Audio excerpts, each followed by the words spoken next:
Hey, what's going on, guys? Today we are going to be responding to a video saying that the Batman. We're responding to Nerdrotic's Batman review. It's not great, but without further ado, let's get into it. Robert Pattinson's The Batman and Bruce Wayne, and you can't tell the difference between the two of them. Now, I'm not going to blame Robert Pattinson. I'm going to blame the same guy I'm going to praise in some points. Matt Reeves. Now, the good news is he's not Bruce Wayne very much, and again, when he's Bruce Wayne, he's just Batman. Which makes sense for this version of the character, considering he's much more reclusive. Also, don't mind the echo. I'm getting soundproofing put on my walls, so that won't be there next video. Just kind of hang in here with me. No, I don't mind a Batman film being dark, and no, I don't mind a Batman film approaching rated R. But I do have a bit of a problem with grounding it too much. Comic books are the perfect medium because you can have multiple genres within that medium. Horror, noir, science fiction, adventure, romance, comedy, and fantasy. And I wanted to end on that one because that's what DC Comics is. They are a fantasy. They are a made-up world. They live on a different planet with different cities. Comic books are the dreams and aspirations of human beings. There is no better medium than comic books. It's the medium. You may not like comic books, you may not respect comic books, but there's something that people buy for themselves that they want to read. There's a reason for that. It's because they love them. The Batman still is fantasy. It's grounded fantasy. Hence why no armor in real life would be able to take the kind of punishment that Batman does in the movie. So his armor is fantastical in the sense that it's not realistic. So you're wrong. And of course, we're going to start out with that line. Privileged white men didn't need to be there. Totally unnecessary. I suspect, along with people like Chris Gore, that sounded like a studio note that was put in at the last minute. I would like to give Matt Reeves that benefit of the doubt, but he is from Bad Reboot. Quite frankly, it took me out of the film. It's going to take a lot of people out of the film. There was some groans. I did see it in Texas, but I will also say there was a lot of applause at the end of the film. You know, maybe you would have a point here if it didn't make sense for her to say that. Too bad it does make sense, considering the person she's referring to with that line is Carmine Falcone, and people like him. That's who she was referring to. A guy who's been running the city because he has dirt on everybody and he pays everyone off with the renewal fund. You're upset that she called it that guy a white privileged a-hole. Are you sure about that? Are you sure that line is bad when referring to Carmine Falcone? So, did it ruin the whole damn thing? No. But it could have. What did ruin the Riddler for me was the big reveal that he was, in the Hollywood description, an incel. He was a social media presence with 500 followers who he somehow talked a few of them into taking up arms and killing people. Yet we never find out who these individuals are. They end up just being goons.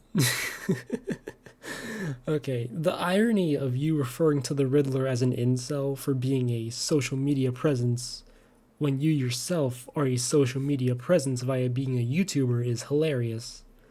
And the reason why they're following him is because of the mask he puts on. You know, the whole cleaning Gotham of corruption thing. That's what he uses to get people on his side, and then he manipulates them from there. If I had to guess how, it's probably using whatever bad thing occurred to them in Gotham and using that to radicalize them. After all, you should know all about this, given your history.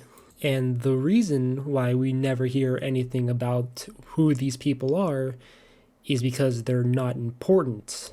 The Riddler is the important one. His goons are just that. They're goons. They are pawns in Riddler's game. Then there's the whole setting up 7 vans with explosives around the seawall of Gotham City, the seawall that we had no idea was there until they told us it was there. There was zero setup for this, and there is no excuse for that in a 3-hour movie. While I will admit they probably should have mentioned it at some point earlier in the movie that Gotham had a seawall, I don't think it's that big of a deal because Gotham City is an island surrounded by water, with the only things connecting it to mainland are bridges. So it's not entirely out of the realm of possibility that the city would have a seawall, especially to keep water out at night when the tide would be at its highest, which is also when Riddler would bomb the seawall like we saw in the movie. Where did an incel get the money and the wherewithal to do this? There is one passing line that he was a forensic accountant, but that was it. Well, like the movie mentions, he has a job. And also, it's not that hard to believe that, his over 500 followers would chip in on it, especially since he's already convinced them to radicalize and take up arms.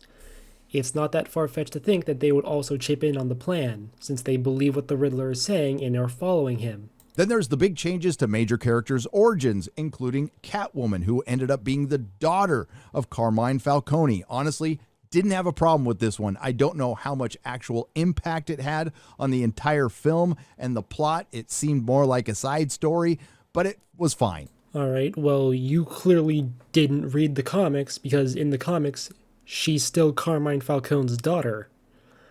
Not to mention, you said it didn't have that much impact on the plot and it felt more like a side story. Carmine Falcone being her father is one of her biggest motivators to take down Falcone. It's one of the biggest reasons why this is so personal for her outside of Annika's death.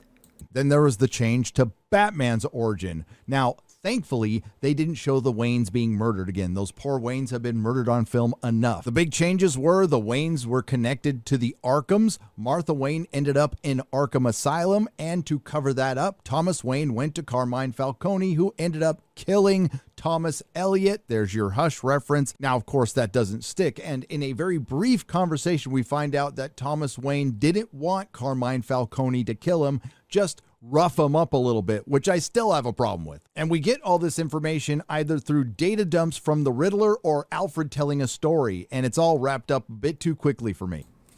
What? Well, okay, hang on. What do you mean it's wrapped up too fast for you? Not to mention, yeah, we're told this in those scenes, and those scenes are some of the most important ones in the movie and have the most impact. You do realize that, right? It's not like these are just, some like random throwaway lines in the middle of a scene. No. Those scenes, the one with Alfred, the one at the orphanage with the projector, and the one where Bruce confronts Carmine Falcone, are some of the most important scenes in the movie. I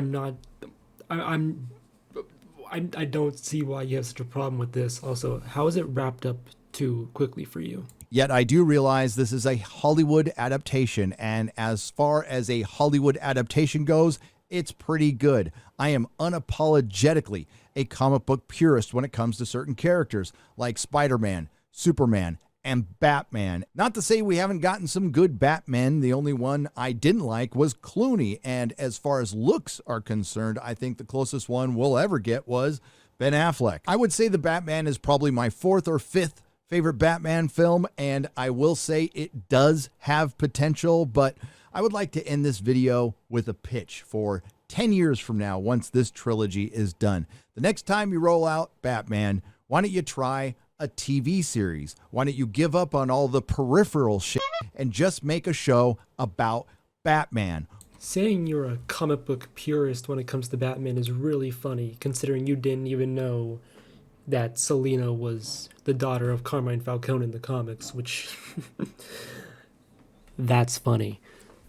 But yeah, sure, a Batman TV show would be nice. I'm sure you were very happy when Caped Crusader got announced. With a full rogues gallery of villains, an established Batman with an established Batcave on his third generation Batmobile with a Batwing and a Bat helicopter and a Robin. And why stop there? And a Nightwing and a Batgirl. It would only be the most popular show on HBO Max. So that's it for now. To sum it up, I think The Batman started out as a great movie and ended up just being a good one due to its length and some narrative problems at the end. This video was bad. You failed to outline actual problems with the movie. And anyway, that'll be the end of this video. I hope you guys enjoyed it. If you did, then I don't know, do whatever you want, I guess. I'm not your boss. Yeah, I'll see you guys next time. Peace.